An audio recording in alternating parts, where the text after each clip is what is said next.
काशी प्रयाग और विंध्य के मध्य गंगा तट पर स्थित प्राचीन बाबा सेमराध नाथ धाम में जमीन से 15 फीट नीचे स्थित स्वयंभू शिवलिंग अपने आप में अद्भुत है।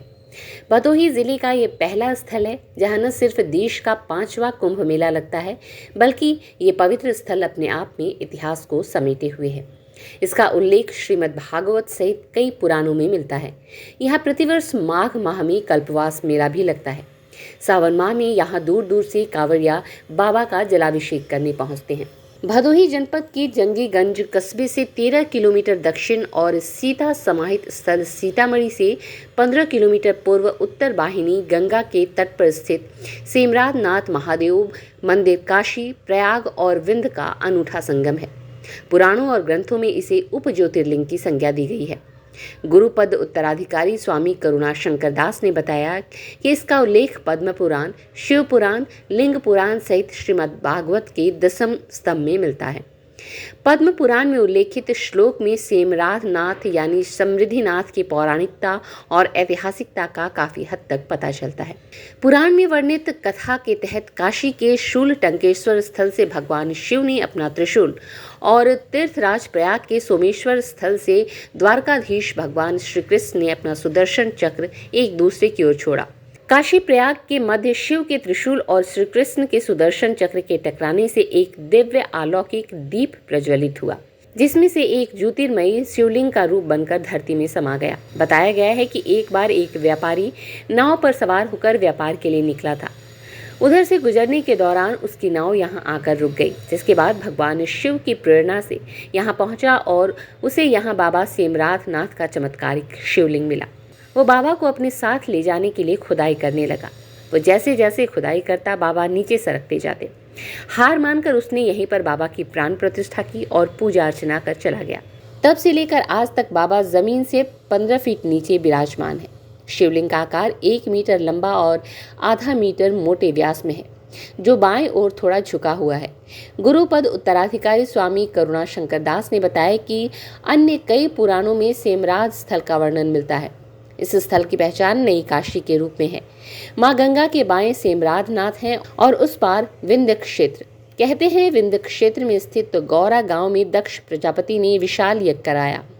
यज्ञ में भगवान शंकर के भाग न लेने और उनका तिरस्कार करने पर सती ने हवन कुंड में अपना शरीर त्याग दिया था। ये क्षेत्र छानबी के नाम से जाना जाता है। हवन कुंड के भग्नावशेष आज भी गौरा गांव में मौजूद हैं।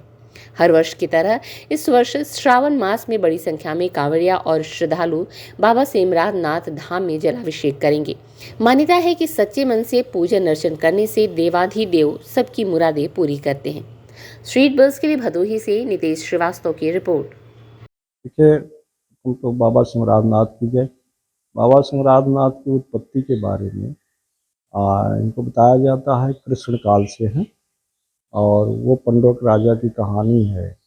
पुंडरक अपने को कृष्ण कहता था और फिर भगवान कृष्ण और पुंडरक से लड़ाई हुई, जिसमें पुंडरक मारा गया। तो पुंडरक के करीबी दोस्त थे काशीराज, जो वो एक बार चढ़ाई किए तो वो मारे गए। फिर काशीराज का जो लड़का था वो बदला लेने के लिए अपने पिता को कृत्या नाम की राक्षसी उत्पत्ति कराया, जो जाकर के द्वारका में खलबली मचाई। तो भगवान ने चक्र सुदर्शन चलाया तो वहाँ से भागी है और काशी में आई तो वहाँ पे चक्र सुदर्शन कृत्या को समाप्त किया, फिर काशी को जला दिया। इस बात पर भगवान शिव को क्षोभ हुआ कि अब हम कहाँ रहें। तो भगवान कृष्ण ने ही उपाय सुझाया कि आप वहाँ से अपना त्रिशूल चलाइए और प्रयाग के शूल टंकेश्वर एक स्थान है, वहाँ से अपना हम चक्र चलाते हैं। तो दोनों अस्त्र चले हैं और ये समर आद है, इसका नाम था उस समय। तो दोनों अस्त्र टकराने से इसका नाम समर आद पड़ा। तो उस समय जो ज्योति निकली अस्त्र से वही शिवलिंग का रूप लिया और बाबा सिमराध नाथ की यहाँ स्थापना हो गई। फिर व्यापारी नाव से व्यापार करते थे। एक व्यापारी का नाव फंसा यहाँ पे, दिन भर प्रयास किया नहीं निकला। तो रात उसे स्वप्न हुआ कि मैं यहाँ विराजमान हूँ और मेरा मंदिर का संकल्प करो और जाओ, बाद में मंदिर बनवा देना।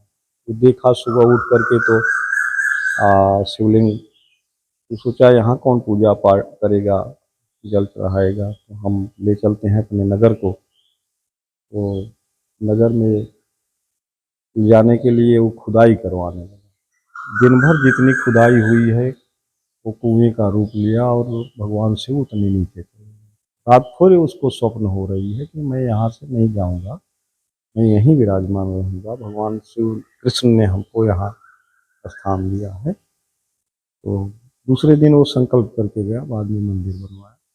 और सावन में यहाँ अच्छी खासी भीड़ होती है। सोमवार को वैसे हर सोमवार को भीड़ होती है और तेरस पे 50 से 60 हज़ार लोग दर्शन करते हैं, जिसमें 20 से 30 हज़ार कांवरिया और अन्य भक्त होते हैं। तो सोमवार सोमवार को भी 30-40 हज़ार भीड़ हो जाती है, 40-50 हज़ार।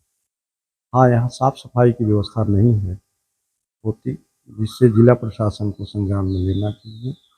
और जो सुरक्षा व्यवस्था भी होनी चाहिए यहाँ पे, जो भीड़ होती है, खास करके घाट पर स्नान करने वालों के लिए। तो 5 सोमवार हो रहा है इस बार, बड़े भाग्य से बहुत दिनों पर आ रहा है। प्रथम दिन भी सोमवार है और लास्ट दिन भी सोमवार है इस सावन में।